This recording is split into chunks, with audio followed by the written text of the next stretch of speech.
to the Roasted Toast podcast.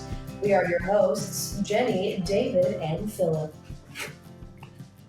Well, if you're watching this video, as the surprise is spoiled for you. Look at this! Look! The three of us together! History! History is mad. Yeah, they'll be teaching this in class in 100 years. Yes. Yesterday, Jennie and I met for the first time in person.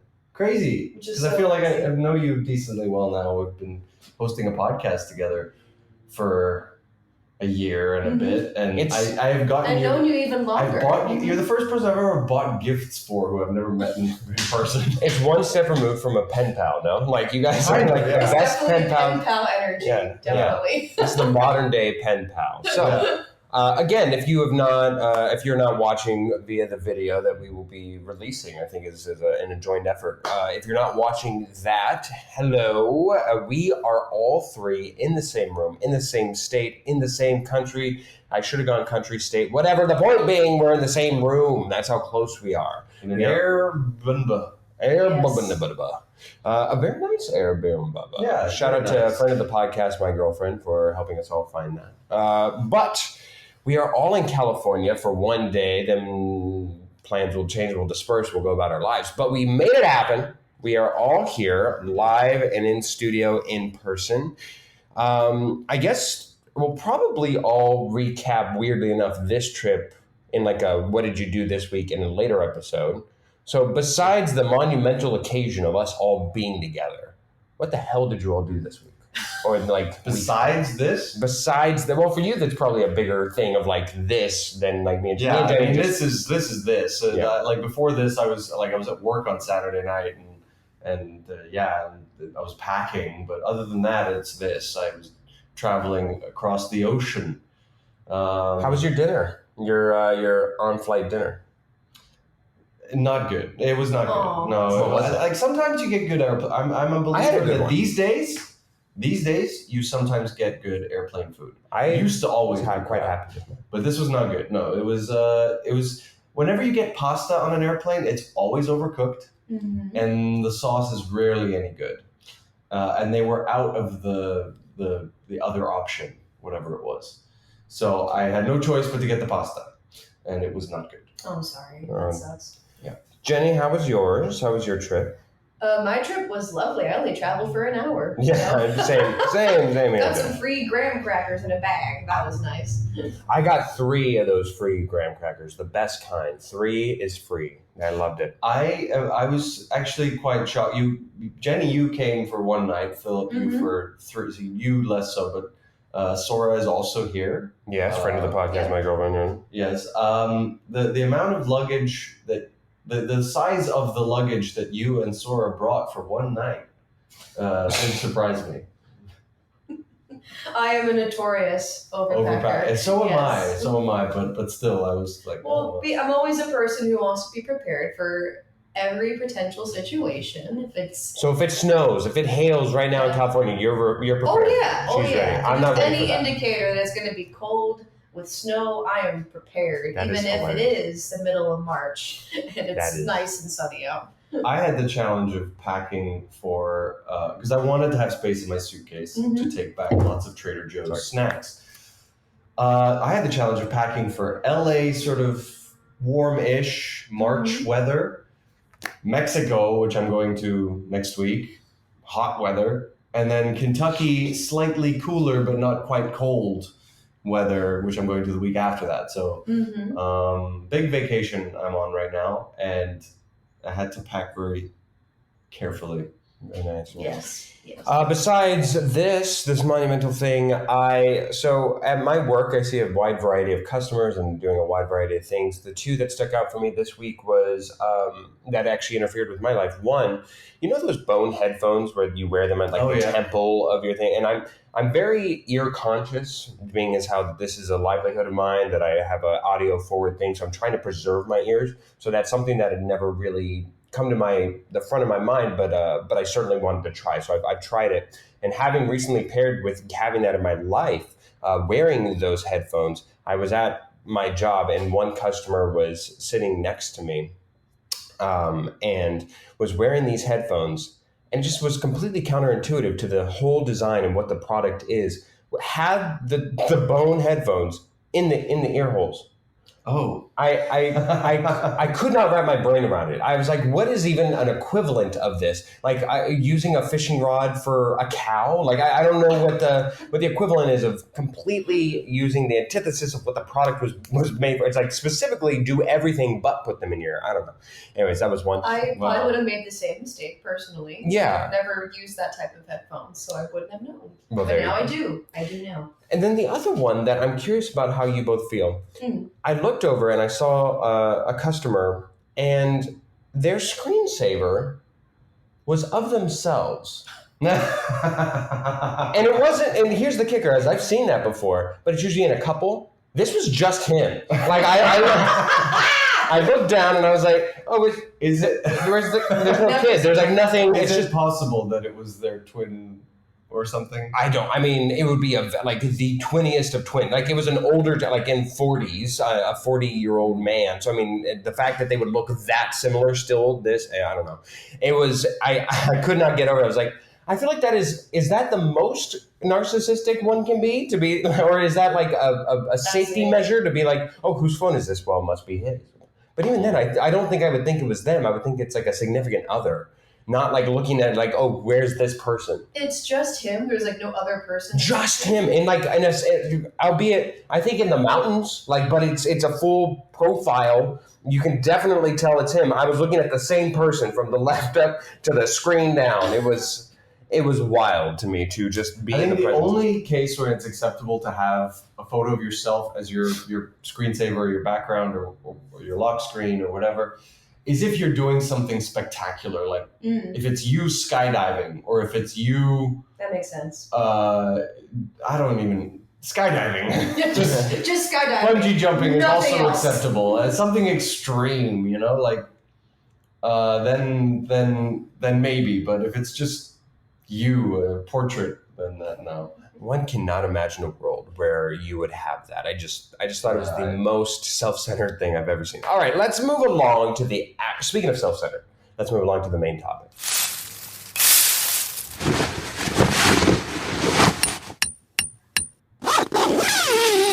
Well, as our main topic, we normally our episode after the Oscars, which in this case was a game. But by the way, totally skipped over the fact that last episode where we played a game with Nicole was our 150th. Congratulations to us. Yes. We forgot to acknowledge that, but that's okay. Yeah. It's acknowledged now.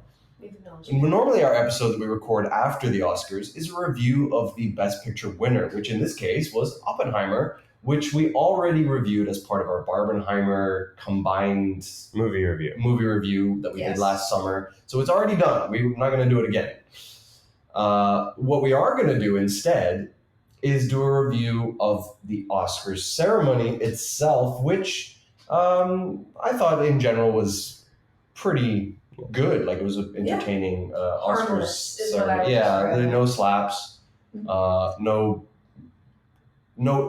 extremely botched performances or anything like that. And in the interest of preserved nature that a podcast can be, we are talking about the 2024 96th annual Oscars. Of course, Oppenheimer won for pretty much everything that it was nominated for. Anything and everything that it was nominated for. I mean, it was 13 nominations. It got 7 wins, so about half. Well, but also some overlap. I think it was 7 wins. So. Yeah. So, anyways, but there we go. So we're on one about half. It's going to do very well. So again, like you said, we're going to cover it. We're going to go kind of like we do in a movie review: best, worst, half-baked, things that you thought were kind of there, but also not really there. David, what was your best thing about these Oscars? I made a no secret in the past that Oppenheimer is a firm favorite of mine all time. Yes. I consider it to be a absolute masterpiece of filmmaking. I love Christopher Nolan. I've never seen a movie of his that I didn't like. Tenet I didn't love, but I've never seen a movie of his that I didn't like. There at least was some thought there. Yeah, oh yeah, I mean it's not a bad movie. No, it's not a bad movie by any means. I think it's a great movie. It's one that maybe requires a rewatch, and it requires freaking 2, man. Yeah. Anyway, the point is Oppenheimer I think is Christopher Nolan's finest film probably. And that's saying something because, again, I love it all. And my best thing about the ceremony was that it did clean up at the Oscars. It won Best Picture. It won Best Director. So deserved. Christopher Nolan has never won an Oscar before this year, which is crazy. And I was even surprised that he'd only been nominated 8 times, I think, including this year, which is insane to me because he's got every single one of his films hits. You know, his first nomination came for his first major film, which was Memento, and even that wasn't necessarily major. At that time, it was kind of out of nowhere. You know, he was a first-time, not his first feature film, but his second feature film, his first one with a decent budget. And even then, we're not talking his current budgets of $200 million. We're talking something much less than that. And he got nominated for Best Screenplay or something. And since then, he hadn't won anything.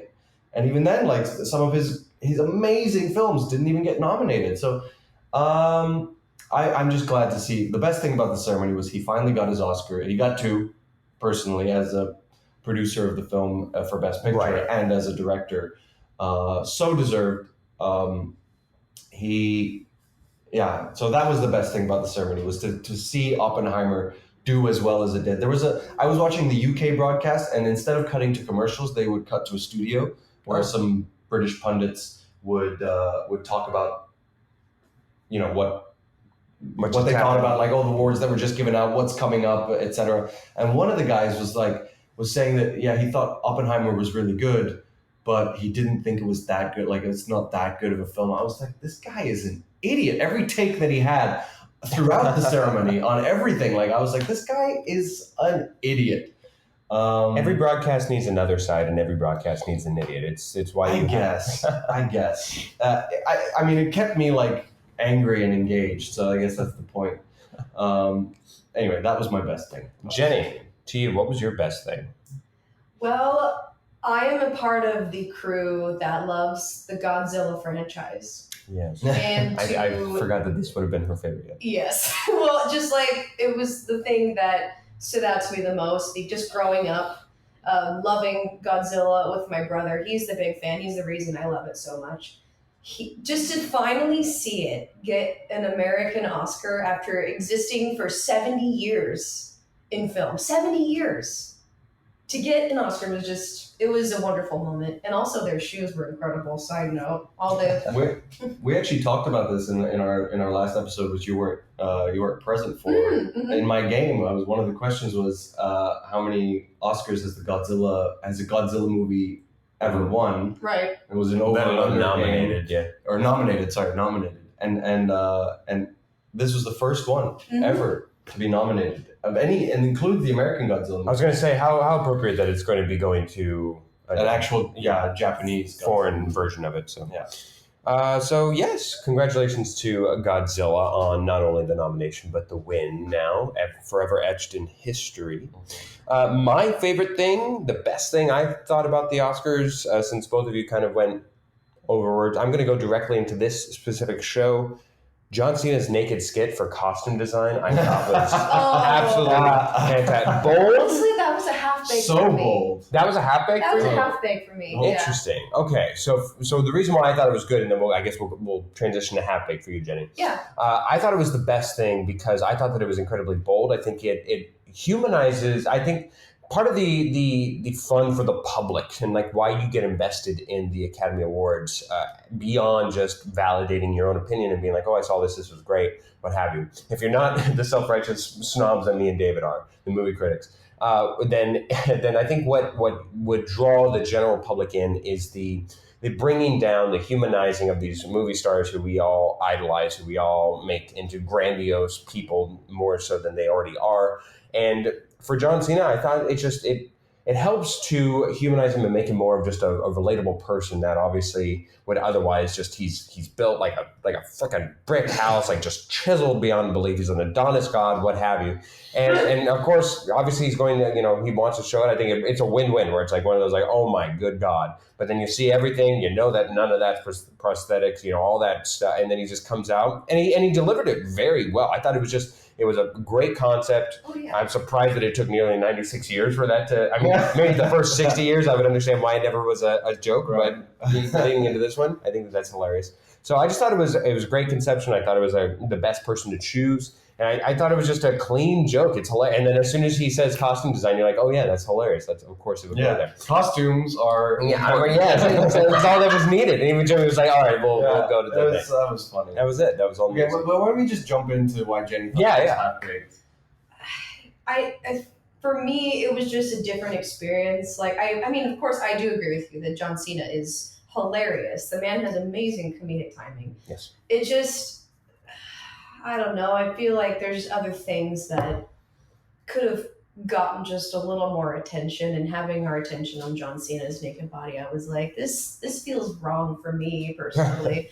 I could have, this bit could have been just a tiny bit shorter. It could have been used for other things. I don't think it's very polite to talk about John Cena like that. He could have been a tiny bit. Oh wait, sorry. No. Sorry, different. Pish posh, stop. It was cold in that theater. I'm sure it was. Yes.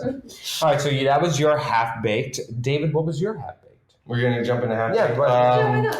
My half-baked was, so for the major acting award, I missed the beginning of the show, so I didn't see the supporting acting awards given out. But the lead acting awards, they replaced the bit where they show a clip from each performance with...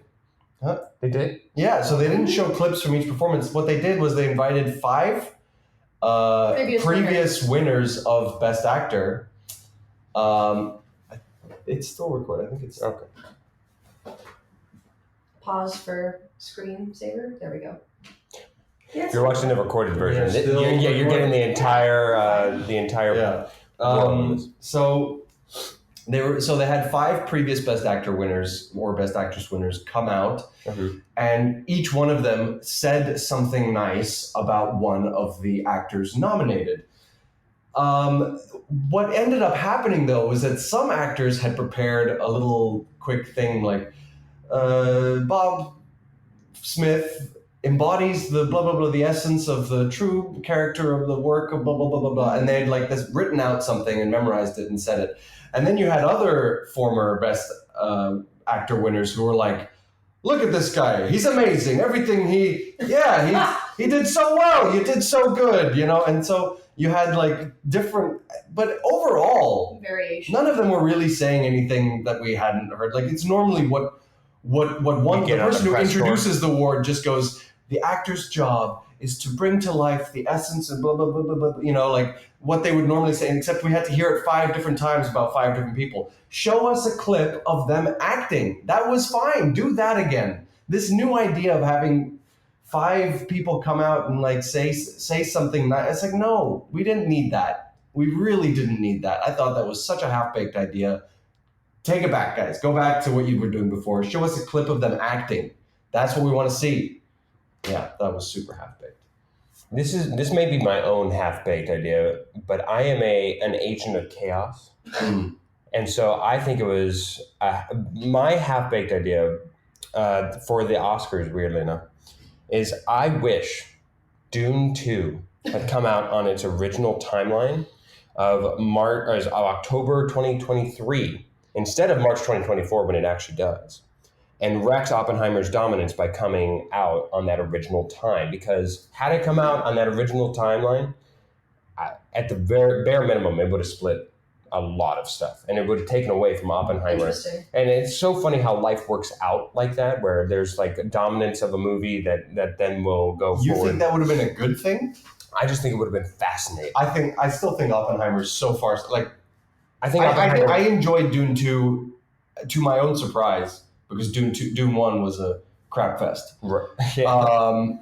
But I would not have liked to have seen it take away from, like, it could have. I think a lot of people might have given it a Best Picture vote or something. Oh my God. And I don't think that would have been. It would have beaten out on Oppenheimer. Not rightly so. And not necessarily so. I think that's the reason why they moved. Part of, maybe, I don't know if there was another reason why, but I would imagine part of the reason why was the public release thing was the strike. But it had a lot of competition for 2023, and it probably will benefit from coming out in 2024. Oh yeah, it's going to be in a weakened field. The point being is that Oppenheimer would have won still the acting nominations it would have had. I don't think that there's a strong enough performance out of Dune 2. but everything else, including Best Picture, I think would have been a fascinating tale because the story of 2023 does feel like Barbenheimer, and of course Oppenheimer holding up the critical end of that. It would at least sweep like the production design. Oh, It yeah. would sweep costume and makeup probably. Sound design. I mean, there's so much. So I just because it would have been fascinating to see two titans. Like I don't think we've had this side of maybe like, I don't know, outside of travesties where it's like Saving Private Ryan lost to what, Shakespeare in Love. Was that the most famous one? Shakespeare in Love beats that's right. something historically. And so it's very rare that we have two titans go right against each other that will forever be in history. And I think Oppenheimer certainly will go down as a historical film, and then Dune will be the next year. It will year. age really, like Oppenheimer will age well. I think the Best Dune Picture will winner. as Whereas well. like a movie like Coda, which won Best Picture, won't necessarily age. It'll just seem generic, kind of like the Green Book. Anyways, all right, so let's go to the worst. Speaking of worst Can we things, just have a bonus, like a quick bonus half-baked thing? Sure. There used to be 5 Best Picture nominations. Oh, and then yes. it went to 8, and now it's 10. It's far too many because there's several of them that we knew never had a chance. So my worst is it necessary? My worst is the 10 nominees for best Picture. Oh, okay. Yeah. There you go. I love a good transition. And beyond that, so you explained everything else. Like we know who's not going to win. Like there's like 3 that you can just put out. You know Barbie's not going to win. And honestly, here's the thing: is that the lower ones, it feels like the Academy feels secure enough to put ones that just seem to be a bandage, an adhesive to the public, and be like, well, we nominated it, and instead of even having a chance to have a real shot at winning it. When it's like 5, like Barbie, you mean? yeah, like Barbie, like Black Panther, where it's like, you're nominating it, and Black Panther was even when there were only 8 nominations. Yeah, and even Dune, you're like, we know these aren't going to win. Part 1, I should say. Part one, where it's like, we know these aren't going to win. You're just Top Gun Maverick. You're just doing this just to look like you're being next level, and everybody knows you're not. It's to appease. Yeah. It's to appease. But more specifically than that, I want to see the votes. I even if it's not the receipts, Oscar. Who got all the votes, the second place votes, and so on and so forth. And I don't. Do they not release that? They don't. We never know who got second. We never know who got third. Now, I want to see, even if it's not attributed to a person, like if you look in sports, a lot of the times whenever they're betting for the MVP or something, depending on the sport, they'll show you which person voted for who and everything else. Oh. Yeah. They don't do that at all in the Oscars. We never know who got second. We never know who got third. But even if it was to just be an anonymous affair and just see who got how many second place votes, give us something to at least to look at, and again, give more a credibility to the Academy. I know that there have been steps made to be more inclusive, to be less homogenous, and be just less self-serving. But I still want one more step of clarity. I want one more step of accountability. I want to see, like, did Barbie get any Best Pictures? Because if nobody gave it at least a second place vote, I dare say that somebody should have been representing that. And those are the types of things that I want to see.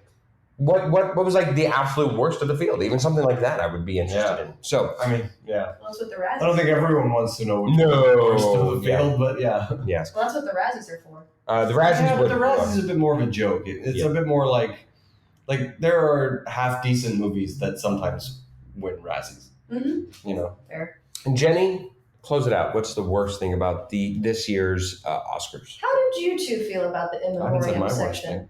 Oh yeah, that's right. well, I'm so sorry. How did you two feel about the In Memoriam section? I like Andrea Bocelli, so I enjoyed. Oh, the his music was performance. beautiful. Yeah. But Every year it feels like they're trying to cut things, and that's one of the. Every year, like it's like, oh, that was a lot shorter decently long than- though. The In Memoriam. It was very long, but Yeah. I was so distracted by the dancers. Oh, I was not. I was thinking to myself. I had the opposite. I was thinking, why have they got dancers? I'm not looking at the dancers. No, because I want to be able to see the screen. Maybe it could have been done differently for those watching at home versus watching the ceremony. I could barely see. I could see like the faces of of all the creatives who passed away this last year, but I couldn't read any of the names. that Yeah, pops on the screen yeah. after. So what they've got is they've got a picture of the person, they've got the name and what they did, so Yeah. they have reading to do, they've got dancers dancing, and There's they've got so much Andrea happening Bocelli at once. singing. So I yeah, already have focus problems as it is. I just kept looking at everything, and I was like, wait, this is supposed to be like remembering the people who've passed away, and Yeah. I'm seeing so many different things. I'm not getting the chance to like absorb everything. I was so distracted. It's so interesting that the Academy at some point took that on, because if you look at the Academy Awards, it is an entertainment product. Mm-hmm. At the end of the day, in and of itself, it is an entertainment product to where they try to get viewers. Yeah. Every year they're trying to shorten it because it's supposed to only be a 2-hour show. That's why they keep cutting categories that they're like, oh, and when you weren't watching, we gave away this, thus lowering the standard and respect of like, obviously this one doesn't. The short isn't big films enough. is like, what, we don't deserve to have screen time? Exactly. You know?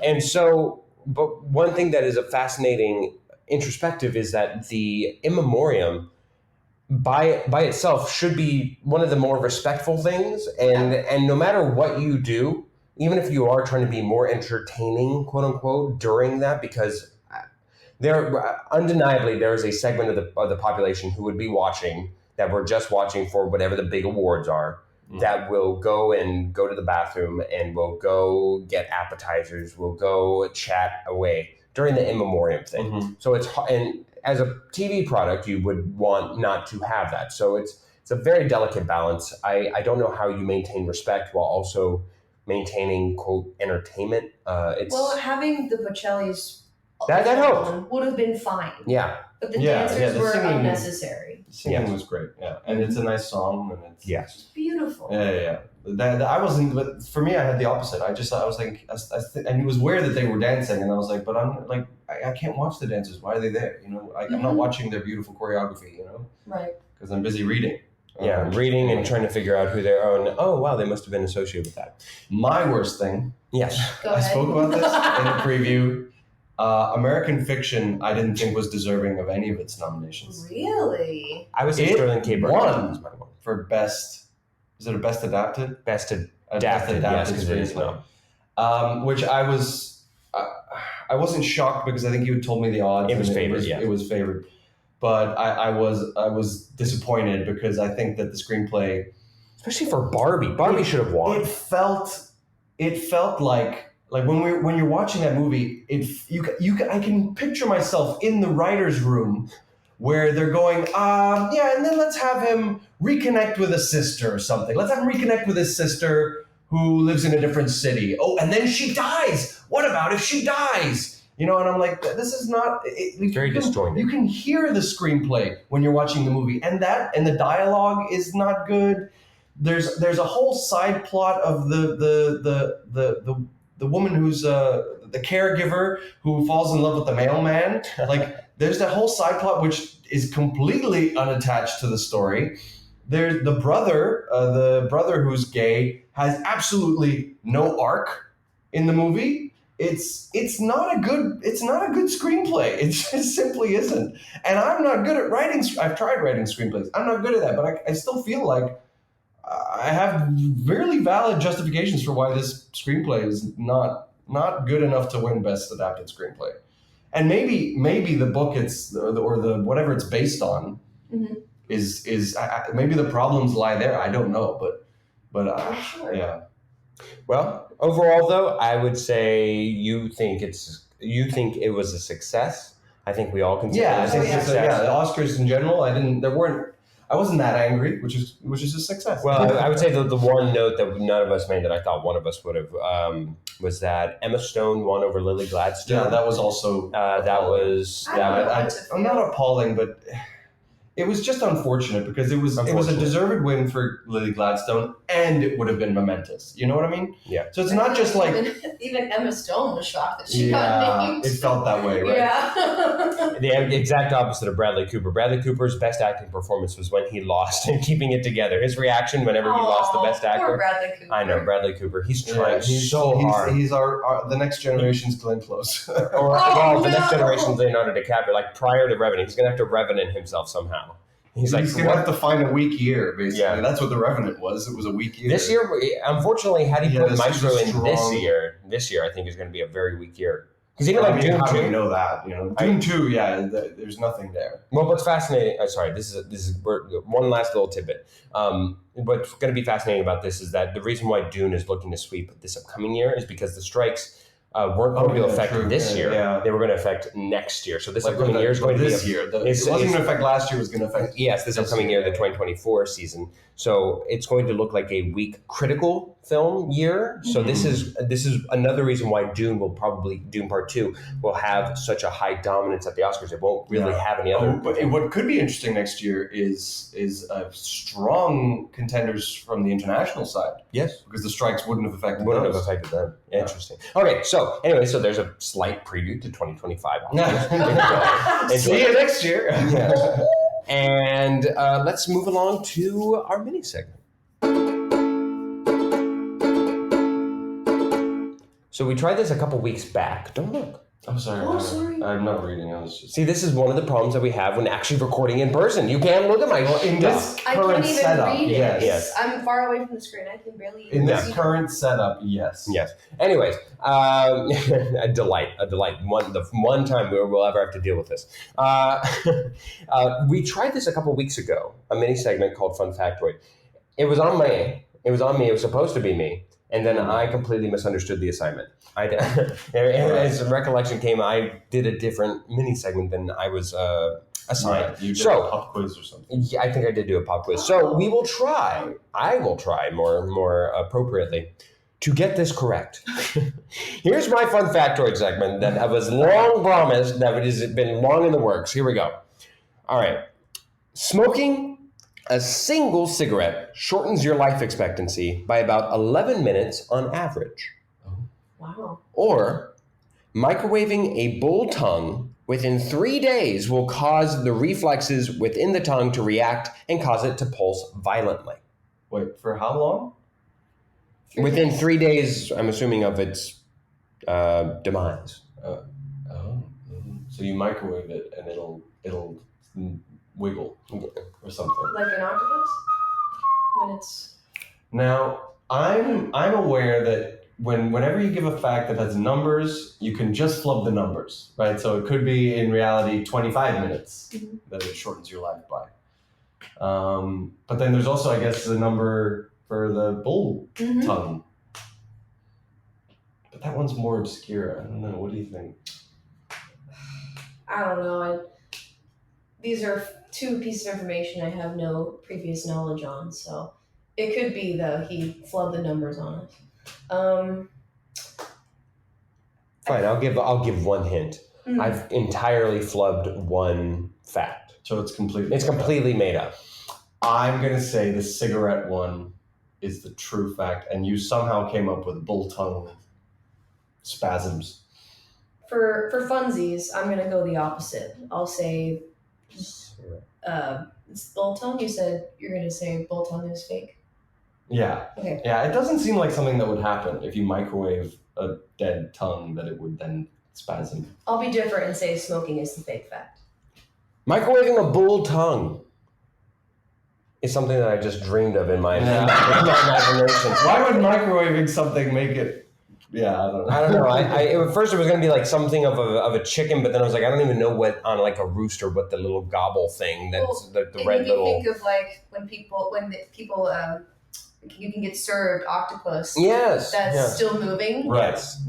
Yeah. Yes. I thought still fresh. Microwaving it would kill it. Yeah. Fair. Well, there we go. I successfully did a fun fact to it. Now it's somebody else's turn. Well done. Well, gentlemen, it has been an absolute pleasure to finally record an episode with you two in person, all three of us together. So I'm quite upset that we have to end this episode now. Let's record another one in the future. But for now, let's do some thank yous. Yeah, thank you to Casson Crossland and Jake Corlang for the music you hear on the show. Thanks to Ryan Ardell and Josh Hans for a lot of the audio bits you hear throughout the entirety of the show. Thank you to Rudy Chalk for all of your wonderful graphic work that you see on all of our social media. And last but not least, thank you to you, the listeners at home who are listening to us and watching this right now. Thank you for always supporting us, for following us, keeping in touch with us. You mean the world to us. Thank you so much. Now, you know where to find us. For those who are just joining us, please find us at all of our social media platforms, the usual places you can find us: Facebook, Instagram, TikTok, at Roast and Toast Pod. Yes, thank you, Dave. Got it. And you can find us on all of our on streaming listening platforms. That would be Spotify, Apple Podcasts. Thank you, Apple Podcasts. YouTube. And YouTube, yes, YouTube. where you'll be able to find this and enjoy it for the rest of time. But not Pandora, because screw you, Pandora! What is there to say about Jack Nicholson? Tremendous actor, and with every job, he really embodies the character fully. What is there to say about Bear? He stinks.